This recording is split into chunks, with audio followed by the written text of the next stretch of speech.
하나님 말씀 시편 50편 10절에서 15절 말씀 우리 같이 한 목소리로 합독하도록 하겠습니다. 자, 우리 하나님 말씀 구약성경 시편 50편 10절에서 15절입니다. 읽겠습니다. 이는 삼림의 짐승들과 천산의 생축이 다 내 것이며 산의 새들도 나의 아는 것이며 들의 짐승도 내 것이미로다. 내가 가령 줄여도 내게 이르지 않을 것은 세계와 거기 충만한 것이 내 것이미로다. 내가 수소의 고기를 먹으며 염소의 피를 마시겠느냐? 감사로 하나님께 제사를 드리며 지극히 높으신 자에게 내 소원을 갚으며 환난 날에 나를 부르라. 내가 너를 건지리니 내가 나를 영화롭게 하리로다. 아멘. 고마우신 하나님 감사합니다.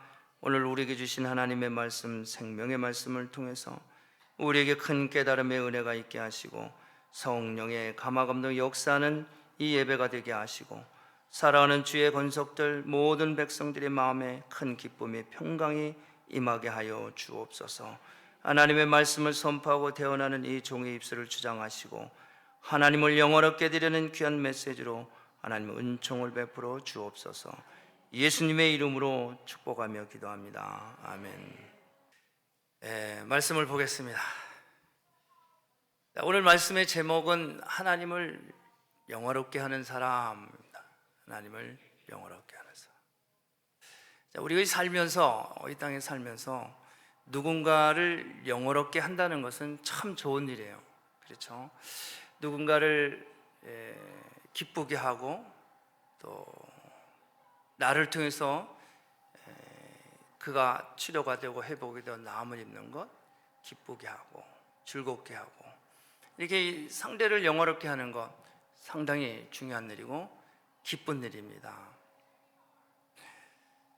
그런 의미에서는 제가 여러분들에게 다시 한번 또 이제 감사를 드리는데 이 말씀을 준비하면서 정말 성도들에게 너무 고맙고 감사하다. 그래. 부족한 종이 매주마다 이렇게 다녔을 때 하나님의 말씀을 가지고 서면서 똑같은 하나님의 말씀입니다. 근데 내용은 좀 다르지만은 항상 끝나는 것은 똑같은 말이에요. 그렇죠? 그럼에도 불구하고 여러분들이 잘 이렇게 따라주고 섬겨주셔서 나를 이렇게 부족한 종을 기쁘게 하고 영화롭게 한다는 것을 느꼈을 때 성도들이 너무 고맙고 감사하더라고요. 저는 제가 알아요. 제가 부족한 것을 알고 그런데도 제 나름대로는 하나님의 말씀을 준비를 해서 여러분들이 하나님의 말씀을 선포할 때 아멘으로 또 그 말씀에 여러분들이 힘을 입고 또 기쁨을 얻는 것을 보면은 저를 이렇게 영화롭게 하는 그런 것을 느낍니다. 부족한데도 잘 따라와 주셔서 너무너무 감사합니다. 자, 그래서 이 하나님의 입장에서는 우리가 저나 여러분이나 모두가 하나님을 영화롭게 해드려야 되겠다 그 얘기입니다. 여러분 요즘에 뉴스를 보면은 참 우리 한국 소식입니다. 한국 소식이죠. 일본이 경제 보복을 한국에다가 하고 그래서 우리의 나라가 우리 형제들이 우리 부모들이 비즈니스에 적지 않은 긴장과 또 이를 어떻게 대비할 건가 참 어렵습니다.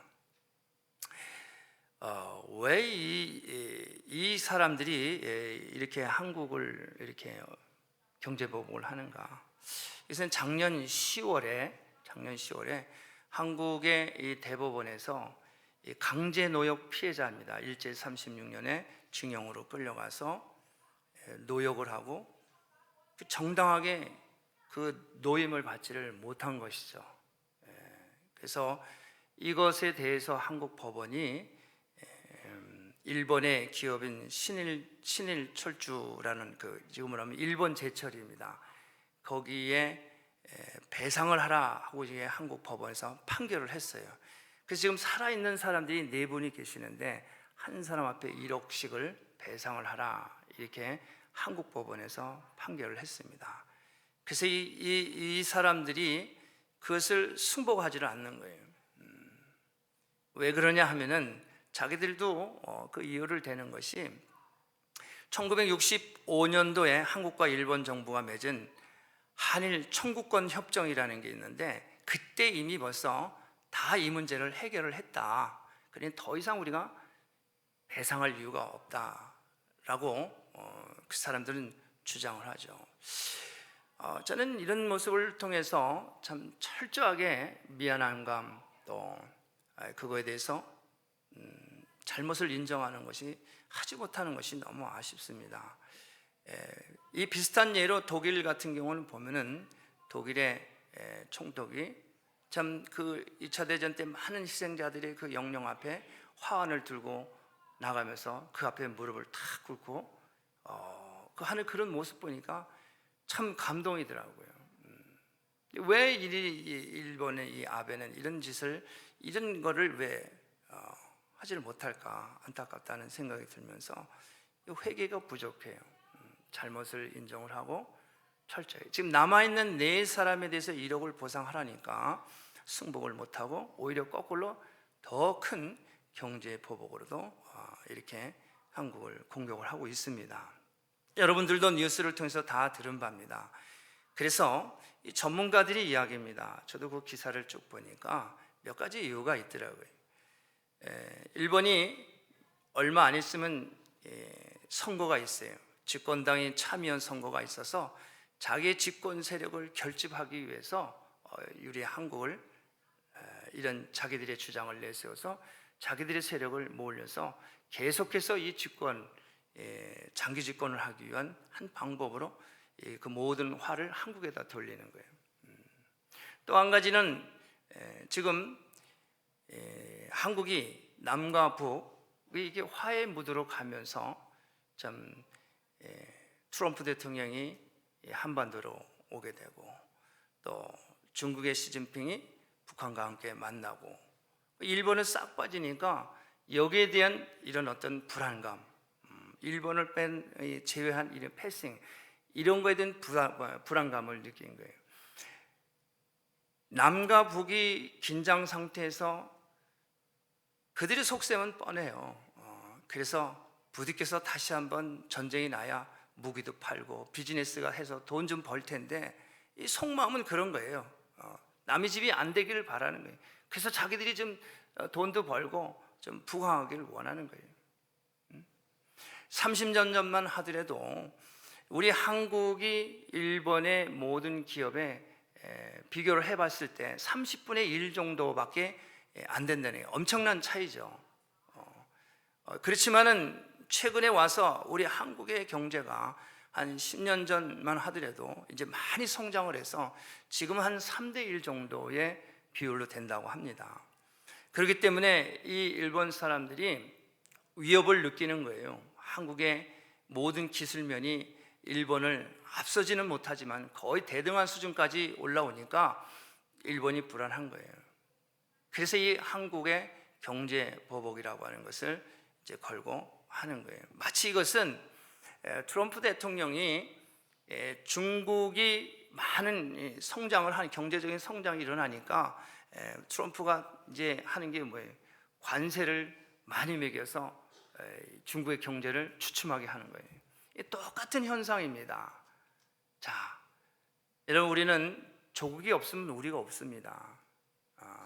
그렇기 때문에 우리 한국이 전쟁으로 해서 완전히 피폐한, 정말 다시 해성할 수 없는 그런 가운데 이 조국을 다시 세울 수 있었던 것은, 여러분, 선교사님들의 고아원을 세우고 학교를 세우고 병원을 세우고 그들이 치료하고 교육하고 하나님의 말씀을 전하면서 한국의 경제가 일어나면서, 그리고 세계 선교를 위해서 이제는 거꾸로 남의 나라를 나눠주는 이런 나라로 되었습니다.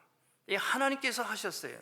그렇기 때문에 예수 믿는 저와 여러분들은 남의 일이라고 생각하지 마시고 이런 일에 대해서 우리가 더 힘써서 기도하고 하나님이 다시 한번 이 문제를 해결할 수 있도록, 회복될 수 있도록 하나님을 영원하게 하는 저와 여러분 되시기를 주님의 이름으로 축복합니다. 저는 지난주에 버지니아를 다녀왔습니다. 우리 김동석 선교사님 가족이 와서 또 한국의 목사님 자녀도 와서 한선미 권사님과 해서 아이들과 해서 한 10명이 교회 밴을 타고서 버지니아에 바이블 뮤지엄하고 또 화이트하우스 또 링컨 기념관 주로 이렇게 한 바퀴 돌고 저와 함께 교제하는 그곳에 목사님이 한 분 계세요. 미자립 교회입니다. 한 20여 년 전서부터 서로 기도하고 중보하는 사람입니다. 거기에는 여러분들 아시는 박정미 전도사님도 거기에 계시는 분인데, 이 목사님이 교회를 개척을 2년 전에 해서 그분을 우리 집에 방문하고 그랬어요. 근데 저는 이번에 가면서 그 목사님 댁에서 하루를 묵으면서 예배를 드렸어요. 우리 김동수 선교사님이 아침에 예배를 인도하고 제가 작은 헌금을 드렸습니다. 재정부에다 요구를 해서 드렸어요. 그리고 예배를 드리고 마치고 올라오는데 아침에 문자가 와서 오는 도중에 목사님 이렇게 엄청난 감당할 수 없는 많지도 않아요. 이런 것을 주셨는데 이 감당할 길이 없습니다. 이걸 흘려보내야 될 텐데 어떻게 해야 될지 모르겠습니다. 그런데 마침 감옥에서 자기와 함께 사역하는 한 분이 부부가 계시는데 그 부인은 감옥에 있고 남편은 밖에서 감옥을 위해서 사역을 하는 거예요. 이런저런 이유로서 부인이 50도 안 되신 분이 감옥에서 7년형을 받고 거기서 복음을 전하고 남편이 밖에서 지원을 하는 거예요. 그래서 이 성경책을 20권을 보냈는데 이번에 성경을 한 60권을 좀 가지고 들어가야 되는데 집회를 하기로 계획됐는데 이 문제 때문에 어떻게 할까 했는데 이 성경금을 거기에 보내겠다고 그래서 그런 연락이 왔더라고요. 참 이거야말로 하나님을 영원롭게 하는 귀한 사역이 아닌가 싶고 저도 그것을 전하고 오면서도 너무 기쁘고 감사하더라고요. 그 감옥 안에 있는 이 그분은 그 젤에 한 군데만 있는 것이 아니라 그곳에서 복음을 전하면서 사람들이 변화하고 선을 행하고 착한 일을 하니까 감옥에서도 이 사람을 자꾸 옮기는 거예요. 그래서 이 2군데, 3군데를 옮겨 다니는 거예요. 그래서 거기서도 복음을 전하고 또 옮기면서 또 복음을 전하고 이제 감옥 안에 있는 사람들을 복음으로 갱신을 시키는 거예요. 비록 감옥에 있지만은 그 안에서 하나님을 영화롭게 하는 하나님의 사람을 간접적으로 이렇게 만나고 교제하고 돌아왔습니다. 자, 오늘 이 말씀 본문 말씀입니다. 오늘 성경은 이 아삽의 시입니다. 시편 50편. 이 말씀은 기도와 찬미의 시가 아니라 이것은 교훈의 시입니다. 교훈. 하나님에 대한 이 사랑과 순종이 동반되지 않는 율법주의적인 신앙의 폐단을 강력히 경고를 하고 또 하나님 앞에 예물을 드릴 때 철저하게 자기를 씻어야 된다. 철저하게 자기의 죄를 먼저 씻어야 된다. 그리고 그런 가운데 기쁨과 내 죄를 사해 주셨다고 하는 이 기쁨과 감격으로 하나님께 감사로 제사를 드리는 거예요. 예배를 드립니다. 그래서 지극히 높으신 하나님께 이 소원을 갖고 기도하면서 하나님을 영화롭게 하는 바로 찬미의 시가 우리가 지금 시편 50편 10절과 14절 말씀입니다. 여러분, 하나님께서 이스라엘 백성들이 하나님 앞에 예배를 제사를 올려드리는데 하나님 그 예배를 받으시지 않는 거예요. 하나님 받으시지 않는 거예요. 이 율법적인 이 예배, 율법적인 그런 제사, 하나님 앞에 이렇게 형식적으로 드려진 이런 건 하나님은 받지 않으신다고 성경은 말합니다. 이사야서 1장 13절에 보면은 하나님께서 이 백성들에게 말을 합니다. 헛된 제물을 다시 가져오지 말라. 헛된 제물을 다시 가져오지 말라. 분향은 너의 가증이 여기는 바요 월삭과 안식일과 대회로 모이는 것도 그러하니 성에 아울러 악을 행하는 것을 내가 견디지 못하겠다. 엄청난 제사를 하나님 앞에 올려드리는데 내게 가져오지 말아라. 내가 견딜 수가 없다고 말합니다. 자기의 악한 것은, 자기의 죄악된 것을 예배를 통해서 씻지 못하고 자기 죄를 감춘 채 그냥 형식적으로만 드려지는 이 예배를 하나님은 너희의 그 악을 견딜 수가 없다 하나님 말씀하십니다. 여러분, 성경에 보면은 하나님을 영화롭게 한 그런 사람이 있습니다. 우리가 너무 잘 아는 세례 요한입니다. 세례 요한은 내 뒤에 오실 예수 그리스도를 영화롭게 하기 위해서 주의 길을 예비한 선지자입니다. 세례 요한은 우리가 잘 아는 대로 누가복음에 보면은 이분은 제사장의 아들입니다. 사가랴와 엘리사벳에 난 아들입니다. 당시에 많은 유대인들은 이 세례 요한에게 세례를 받으며 많은 사람들이 세례 요한을 메시아인 줄 알고 쫓고 따랐어요. 너무 자연스럽잖아요. 대제사장의 가족에서 가문에서 난 세례 요한입니다. 그러나 세례 요한이 말합니다. 요한복음 3장 30절 말하죠. 그는 흥하겠고 나는 세어야 하리라. 내 뒤에 오실 예수, 육신의 몸을 입으시고 짐승이 나는 말구에 오신 그 낮고 천한 곳에 오신 바로 그 예수는 그분이 나보다 더 흥해야 되겠다. 하나님을 영화롭게 하는 하나님의 귀한 선지자인 것을 보게 됩니다. 그는 흥하야 되고 나는 쇠야 되겠다. 남을 기쁘시게 해드린 것, 남을 기쁘게 하는 것, 남을 섬기는 것 하나님 기뻐하시는 거예요. 주님 말씀하셨습니다. 이 땅에서 지극히 작은 자에게 한 것이 곧 내게 한 것이다. 나를 영접하는 자, 너희를 영접하는 자는 나를 영접하고 나를 영접하는 아버지를, 내 아버지를 영접하는 것이다.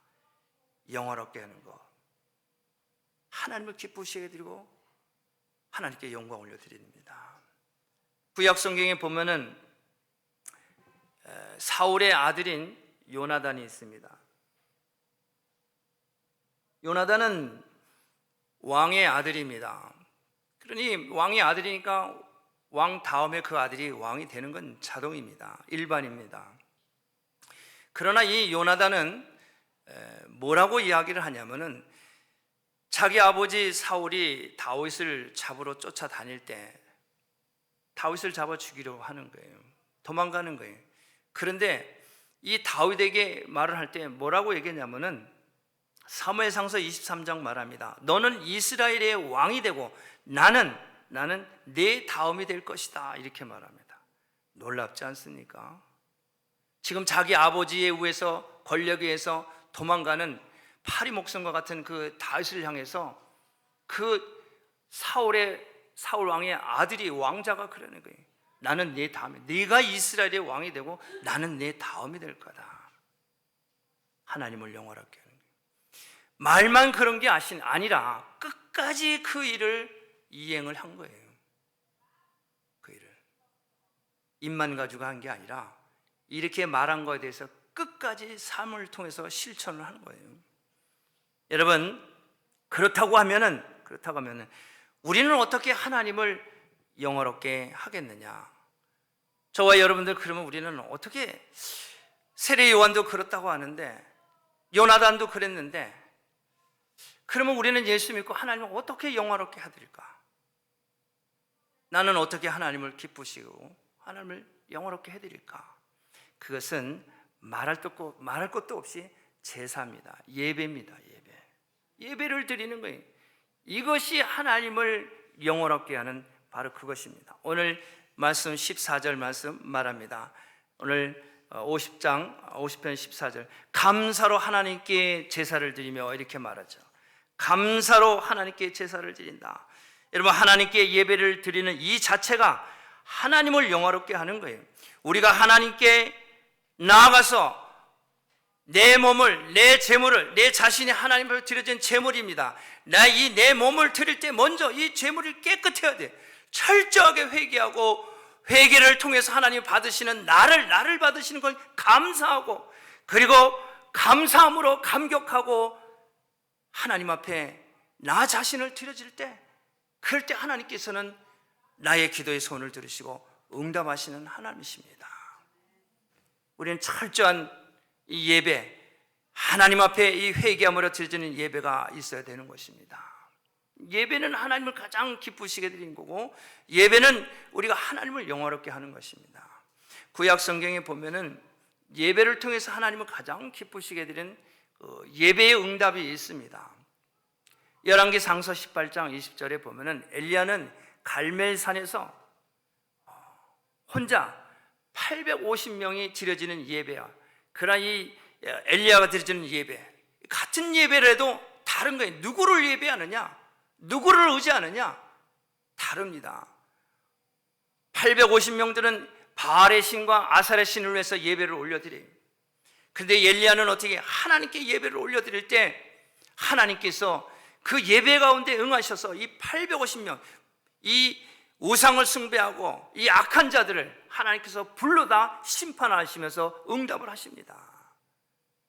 여러분, 그렇기 때문에 예배는 자세가 중요합니다. 어떤 마음으로, 어떤 자세로 예배를 드리냐, 그것을 통해서 하나님께서 그것을 받으시고 응답하십니다. 어떤 마음으로 예배를 드리느냐, 어떤 자세로, 대단히 중요해요. 우리가 읽은 이 시편은 이스라엘 백성들이 바벨론으로 포로로 끌려가기 이전에, 포로 전에 말씀하신 거예요. 그래서 너희들은 이 악한 것을, 이 헛된 재물을 가져오지 말고 너희 악한 것을 씻어라. 악한 것을 계속해서 포로 전에 이스라엘 향해서 계속 선지자를 내보내고 그렇게 회개를 촉구해 있어. 그러나 이들은 그 말을 듣지 않고 끊임없이 절기에 따라서 예물을 드렸어요. 그냥 절기만 되면 그냥 의례적으로, 의식적으로 제사를 드린 거예요. 그 하나님 더 이상 가져오지 말아라. 내가 이걸 드렸다고 내가 잘 죄를 사해지는 것이 아니다. 내 마음의 양심을, 내 악한 것을 철저하게 회개하고 내 가난한 자들과 고아와 과부와 내 이웃들을 돌보고 철저하게 회개하고 그런 이후에 예배를 드려라, 제물을 드려라. 근데 그들은 그리하지 않았어요. 그래서 하나님께서 오늘 말씀합니다. 오늘 말씀 10절을 말씀해요. 이는 삼림의 짐승의 천산의 생쥐 다 내 것이라, 다 내 것이라고 말합니다. 또한 11절에 산의 새들도 나의 아는 것이며 들의 짐승도 내 것이다. 내가 가령 주려는 내게 이르기를 아는 것도 세계와 거기에 충만한 것이 다 내 것이다. 다 하나님의 것이, 다 하나님의 것. 하나님의 것을 가지고 이 이스라엘 백성들이 그 소와 양과 이것을 가지고 뭐 인심 쓰는 것처럼, 엄청 잘하는 것처럼 가식적으로, 형식적으로 드려지는 그거 다 내 거야. 네 거 드리는 게 아니라 그거 다 내 거다. 내 거. 내 거를 드리면서 생색내지 말라는 얘기예요. 이 형식적인 이 예배, 이것을 책망합니다. 그래서 그들은 어떻게 예배의 자세가 잘못됐기 때문에 그들은 이제 바벨론의 포로로 끌려갑니다. 그런데 이 잘못된 예배를 통해서 회개하고 돌아올 때 예배를 통해서 다시 회복을 하십니다. 예배를 통해서 다시 회복을 하는 거예요. 바벨론의 70년의 포로로 끌려간 후에, 이제 70년이 된 후에 그들을 다시 회복할 때는 예배를 통해서 회복하는 거예요. 여러분, 우리 성경에 보면은 신약 성경 마태복음 바로 앞에 말라기, 그 다음에 말라기 앞에 스가랴 있어요. 그 다음 앞에 학개가 있어요. 학개, 스가랴, 말라기. 구약 성경 제일 끄트머리에 있어요. 이것은 포로 후기에 쓰여진 하나님의 말씀입니다. 바벨론의 포로로 끌려가서 이들이 다시 이제 70년이 차서 이 무너진 예루살렘 성터에 온 거예요. 다 폐허가 됐어요. 그들이 다 모여서 스룹바벨과 함께 하나님의 말씀을 낭독하고 그들이 다시 한번 이제 지난 날에 철저하게 회개하고 잘못하고 가슴을 치고 옷을 찢으며 예배를 하나님 앞에 올려드릴 때 그들을 회복시켜 주십니다. 잘못된 예배를 통해서 망하게 되고 이제 회개하고 하나님 앞에 자기 죄를 씻고 철저하게 하나님이 원하시는 그 죄의 문제, 이런 모든 문제를 하나님 앞에 내려놓고 회개할 때 그 예배를 통해서 하나님께서 회복을 하시는 거예요. 그래서 학개에서 2장 8절 말합니다. 은도 내 것이요 금도 내 것이다. 포로전에 말씀하시는 다 내 것, 산도 내 것이고 자연도 내 것, 우주 만물 다 내 것이다. 또 한 번 얘기하시는 거예요. 포로로 끌려가는 거예요. 회복할 때. 야, 금도 내 것이고 음도 내 것이다. 은도 내 것이라고 하는 것은 이 세마포를 얘기하는 깨끗한 거, 거룩한 거, 하나님의 백성들 내가 끝까지 지키신다는 거예요. 금도 내 것이다. 금, 변치 않는 기름 부음을 받은 하나님의 백성들 하나님 지키시네. 다 내 거다. 죄로 말미암아 비록 바벨론의 포로로 그런 많은 고통과 어려움, 그런 고난 가운데 있지만 하나님은 그 가운데서도 끝까지 하나님의 백성들을 지키시고 돌보신 하나님. 그들이 다시 돌아와서 그것을 하나님 앞에 다 하려고 죄를 회개할 때 하나님 그들을 다시 회복시키십니다. 그래서 스가랴서 4장 6절에도 또 말합니다. 이는 힘으로도 되지 아니하고 능으로도 되지 아니하고 오직 하나님의 신으로 되느니라. 여러분, 예배를 통해서 회복이 됩니다. 이건 능으로도 되지 않습니다. 힘으로 되지 않습니다. 내가 나 자신이 드려지는 이 예물이, 이 제물이 철저하게 하나님 앞에 회개할 때 하나님이 나를 받으시고 나를 통해서 하나님 영광 받으신다는 거예요. 그렇기 때문에 제사를 드릴 때, 예배를 드릴 때 형식적으로 제물을 드려 하나님의 환심을 사려고 하는 이 어리석음을 가지지 말라는 거예요. 다 하나님의 것인데 자기 것인 양 환심을 사면 안 된다는 거예요. 그래서 이 예배를 마치 공로나 공적을 쌓는 것으로 예배를 드리면 안 된다는 거예요. 예배는 돕는 것이 아니고 예배는 드리는 것입니다. 저도 지금까지 목회를 하면서 처음 교회를 개척을 해요. 그러면은 주일날 예배드리러 나오세요. 하나님 앞에 예배드립시다. 주일성 세야 됩니다. 그러면은 이분들은 이 개척교회 목사를 그냥 돕는 거로 생각을 해요. 아유, 내가 가서 좀 그 목사님 혼자 어렵게 목회하는데 나라도 자리를 채워서 좀 예배 좀 돕지. 절대 그렇지 않습니다. 예배를 돕는 게 아니라 내 자신을 내가 제물이 돼서 내가 죄인인 것을 철저하게 회개하고 자복하면서 나 자신을 드리는 거예요. 그래서 이것을 드릴 때 하나님께서 그걸 받으시고 하나님께서 기름을 부으시는 거예요. 그런 감동이 있을 때 이 감동이 나를 통해서 내 마음의 중심에서 흘러 넘칠 때 거기에 하나님의 임재가 거기에 임하게 되고, 그럴 때 내 마음의 기쁨이 평강이 있어지면서 내가 변화를 받고 새 사람이 있고 내 가정이 변화를 입고 새 사람이 있고 가정이 변하면서 이웃이 변하고 사회가 변하고 세상이 밝아지는 거예요. 이게 예배입니다. 아니, 내가 가서 그냥 돕지 뭐 거기 사람도 없는데 자리나 채워주지. 여러분, 그렇게 자기 자신을 하나님 앞에 환심을 살려고 하는 그런 예배, 하나님은 그런 것을 못지 않는 것입니다. 그건 교만이에요. 하나님을 우습게 하는 거예요. 산도 내고 금도 내고 다 내 것인데 자기 자신도 하나님의 것인데 자기가 뭘 도와요? 날 구원해 주신 거 감사하고, 날 새롭게 해주셔서 감사하고, 나를 존귀한 사람으로 세우셔서 감사해서, 그것이 너무 고맙고 감사해서 이것밖에 드릴 것 없어서 그냥 고개조차도 들을 수 없는 이런 심정일 때 따라 안심하라 내니 두려워 말라, 이런 음성을 들어야 될 거 아니에요. 도로 가지. 그럼 무슨 음성을 듣겠어요? 그렇게 해가지고 하나님의 수양의 피가 없어서 제사를 받습니까? 하나님의 염소의 피가 없어서 그 제사를 받습니까? 하나님의 재물이 없어서 그걸 달라고 합니까? 다 하나님의 것인데, 금도 내 것이고 은도 내 것이고 모든 것이 하나님의 것인데 없어서 달라는 게 그게 아니잖아요. 여러분, 예배는 마음의 중심에서 흘러나와야 돼요. 무엇이? 우리 마음 가운데 감사와 찬양이 흘러나와야 돼요. 우리가 하나님을 만날 수 있는 유일한 통로는 예배고, 내가 하나님을 고백할 수 있는 건 찬양밖에 없습니다. 찬양밖에 없습니다. 무엇으로 하나님 앞에 고백을 할 거예요?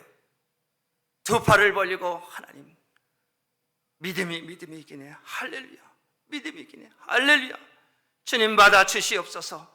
이 몸밖에 드릴 것 없어 주님 받아 주옵소서. 찬양밖에 없어요. 찬양밖에.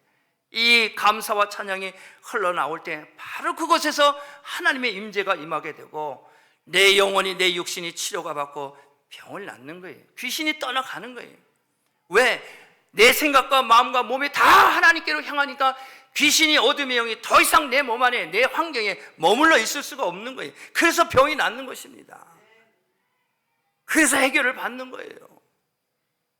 목사가 안수해서 목사가 능력이 있어서 치료받는 것이 아니라, 안수할 때 예 맞습니다, 나는 죄인입니다, 주님 나를 불쌍히 여주옵소서, 이 종을 통해서 하나님의 임재가 내게 흘러서 내 병을, 내 모든 문제를 치료될 줄로 믿습니다 하고 그런 마음의 준비가 됐을 때, 그럴 때 나음을 얻고 해결을 받는 거지, 무슨 목사가 무슨 능력이 있어서 그 문제를 해결합니까? 자세가 중요한 거예요. 자세가. 여러분, 두 번째로는 하나님을 영화롭게 하는 사람은 소원을 품고 일하는 사람입니다.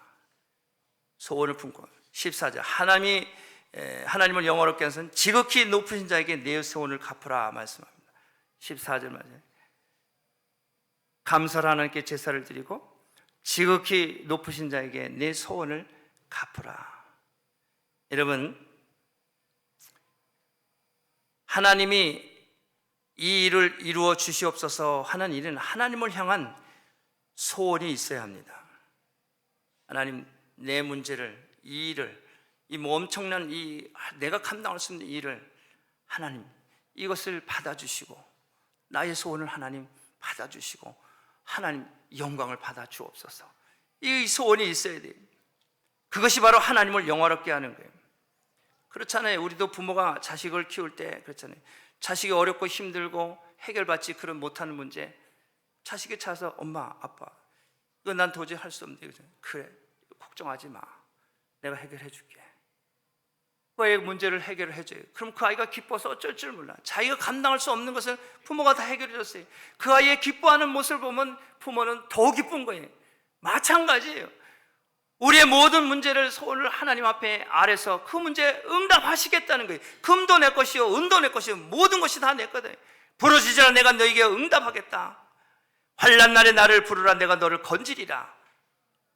부르라는 게 내가 건질 준비가 돼 있다는 거예요.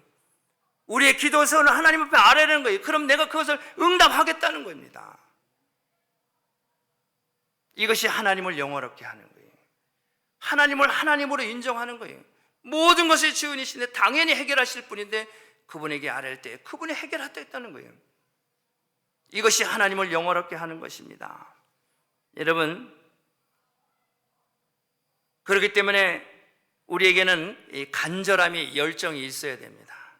우리의 기도의 소원, 또 우리의 문제를 하나님 앞에 솔직하고 간절하고 그 열정이 있어야 됩니다. 성경은 우리에게 말하죠. 너는 내게 부르짖으라, 내가 내게 응답하겠고 내가 알지 못하는 크고 비밀한 일을 내게 보이리라. 예레미야 말씀하시잖아요. 수없이 말씀해요. 부르짖으라. 이들이 부르짖지 않아서 바벨론의 포로로 끌려가는 거예요. 말씀대로 부르짖지 않기 때문에, 회개하지 않기 때문에 바벨론 포로로 끌려가는 거예요. 기도하지 않기 때문에 하나님을 무시하는 거예요. 다 내 것이라는데, 내가 해결해 주겠다는데 간절함이, 애통함이 없는 거예요. 하나님을 영화롭게 드린 것, 기도하는 길입니다. 혹시 내가 나이가 많아서 무슨 소원을 하는 이런 소극적인 생각이 있다고 하면은 여러분 생각을 바꾸시기 바랍니다. 왜냐하면은 여러분, 우리 성경에는 모세는 나이가 80입니다. 그렇죠?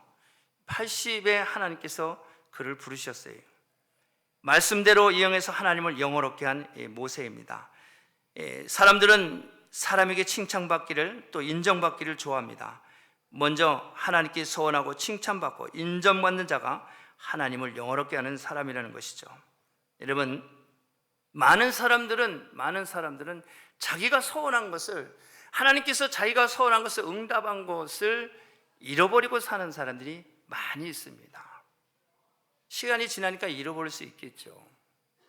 이 소원이라고 하는 것은 무슨 말이냐면 간구와 약속입니다. 내가 간절히 애절하게 부르짖고 간구한 거, 그래서 약속대로 하나님께서 응답을 하신 거예요. 그래서 이 응답하신 것을 우리는 이 땅에서 응답하시 거기서 끝나는 것이 아니라 하나님을 영화롭게 해야 되기 때문에 이 땅에 살면서 이행을 하는 거예요. 응답받아서 그때 좋았는데 일주일, 2주일, 한 달은 좋았는데 싹 잃어버리는 거예요. 우리는 주님이 부르시는 그날까지 하나님을 영원하게 해드려야 돼요. 왜? 우리 삶 속에서 수많은 것을 응답하시고 하나님 우리를 도우셨기 때문에 우리는 그 소원한 거, 기도하고 간 거, 응답받은 거, 그것을 삶 속에서 계속해서 이행을 하는 거예요. 한 달만 하고 마는 게 아니라 평생을 이행하는 거예요. 평생을. 이거는 사람을 보지 않고 환경을 보지 않고 사물을 보지 않고 내게 응답하신 거 이거 한 가지 때문에 내게 부르실 거 간 거 이거 응답하신 이 하나님, 이게 너무 고맙고 감사해서 사람 환경 보지 않고 그냥 이행하는 거예요. 아, 나 이 일을 하려고 했는데 너무 주신 은혜가 너무 고맙고 감사해서 좀 봉사 좀 하려고 했는데, 좀 섬기려고 했는데 쟤 때문에 안 되고 교회 때문에 안 되고 뭐가 없어서 안 되고 이해서 안 돼.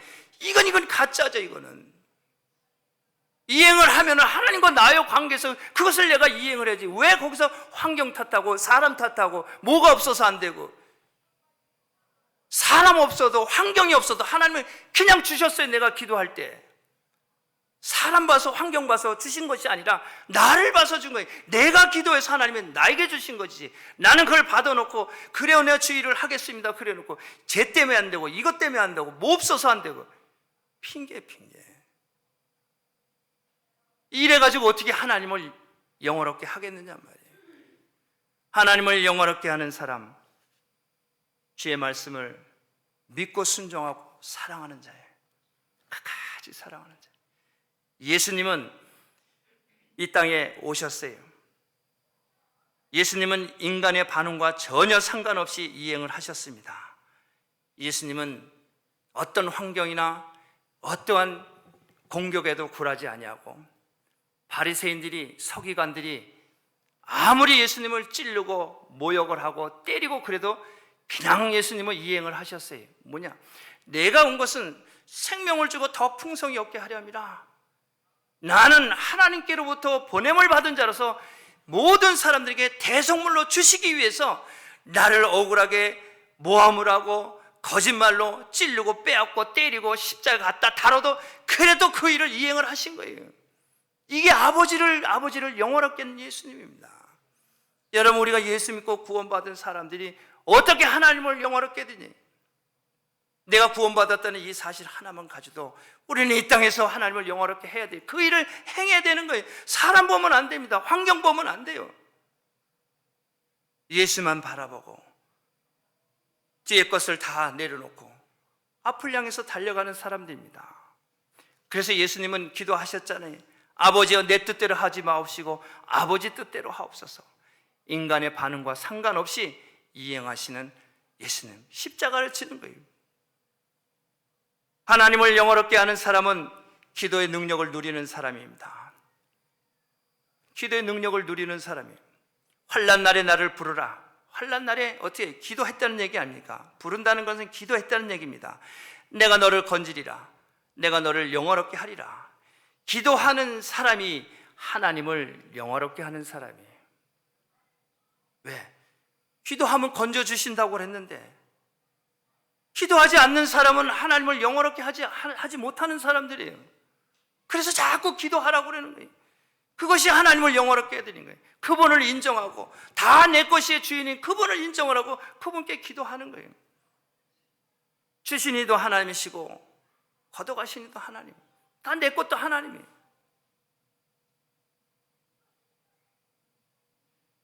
우리는 이 땅 위에서 예수 믿고 구원받은 하나님의 자녀들, 우리는 하나님을 영원롭게 위해서는 계속 싸워야 됩니다.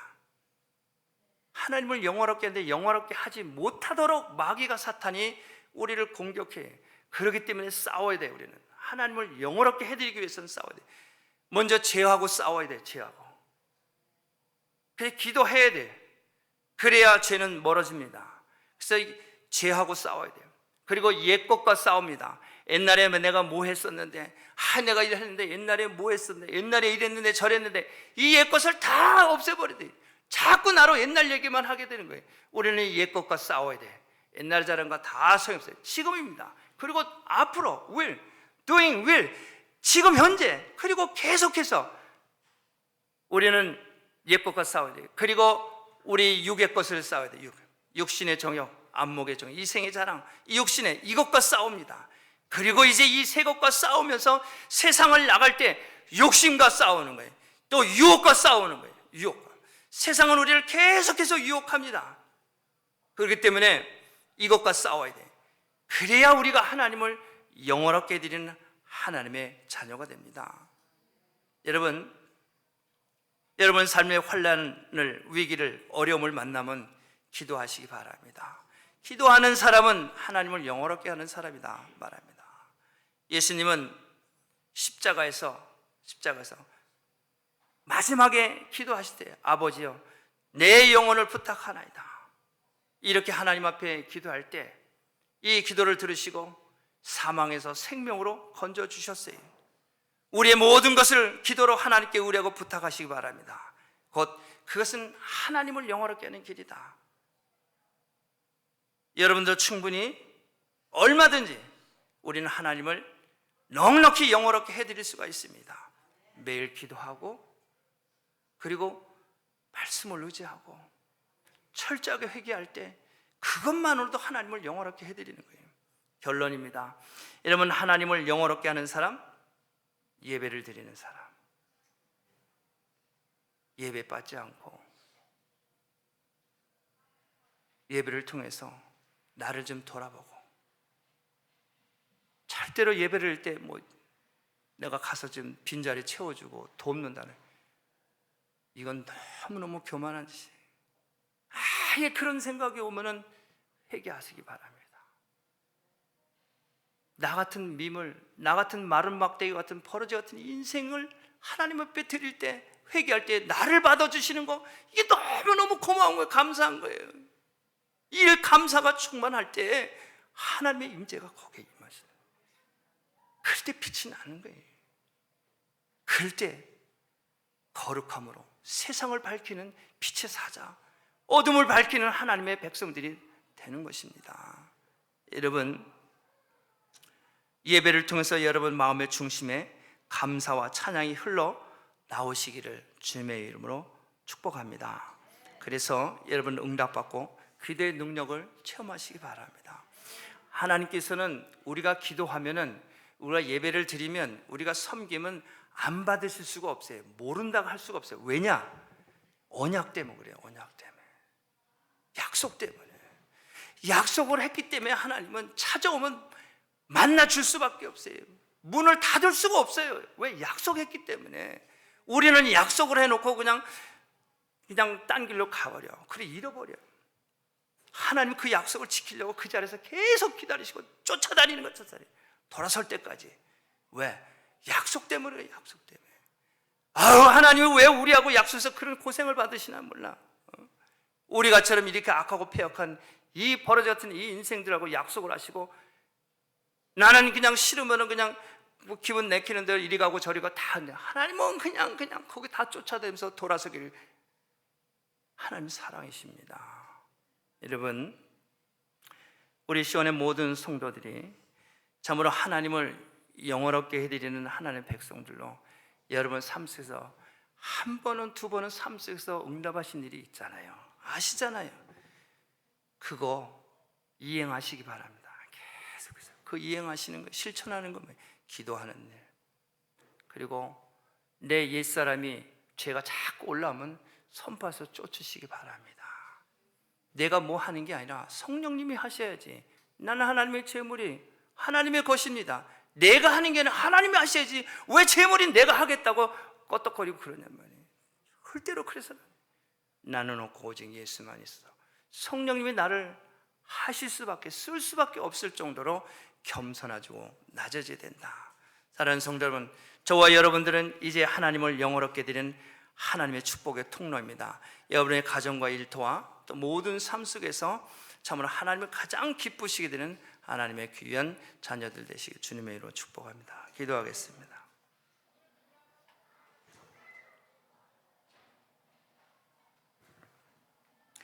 하나님 감사합니다.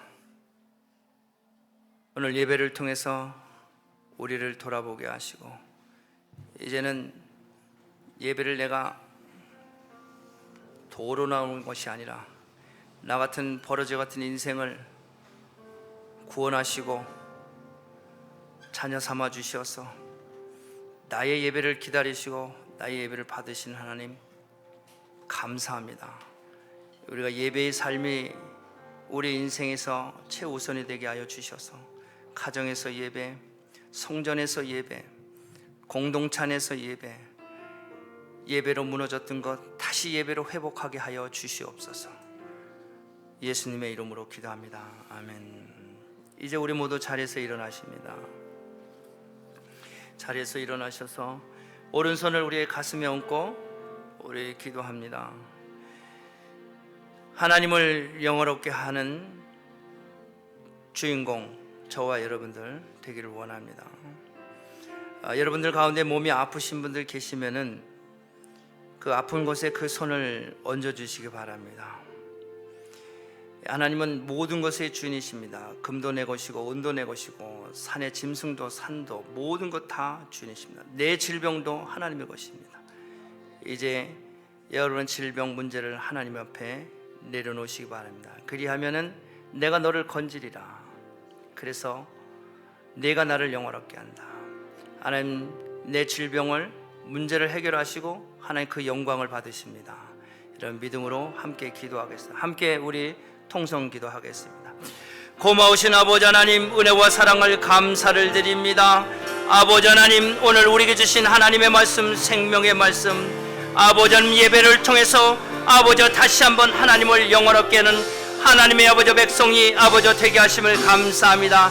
나의 아버지는 모든 죄를 아버지 회개하고 아버지 감사함으로 아버지 기쁨으로 예배에 나가게 하시고, 나의 아버지는 이 질병과 아픔 고통 모든 풀려지지 않는 이런 모든 문제를 아버지 앞에 내려놓고 아버지 하나님이 건짐을 받고 아버지는 치료를 받고 나가기를 원합니다. 아버지 깨끗게 하시고 치료하시고 나음을 있게 하신 아버지 하나님 감사합니다. 아버지 영광을 받아 주시옵소서. 나를 치료하시고 나를 회복케 하신 아버지 하나님 영광을 받아 주시옵소서. 우리 아버지 하나님 영광 받아 주시옵소서. 우리 아버지 하나님 영광 받아 주시옵소서. 할렐루야. 하나님 감사합니다. 다 같이 주를 찬양. 주를 찬양.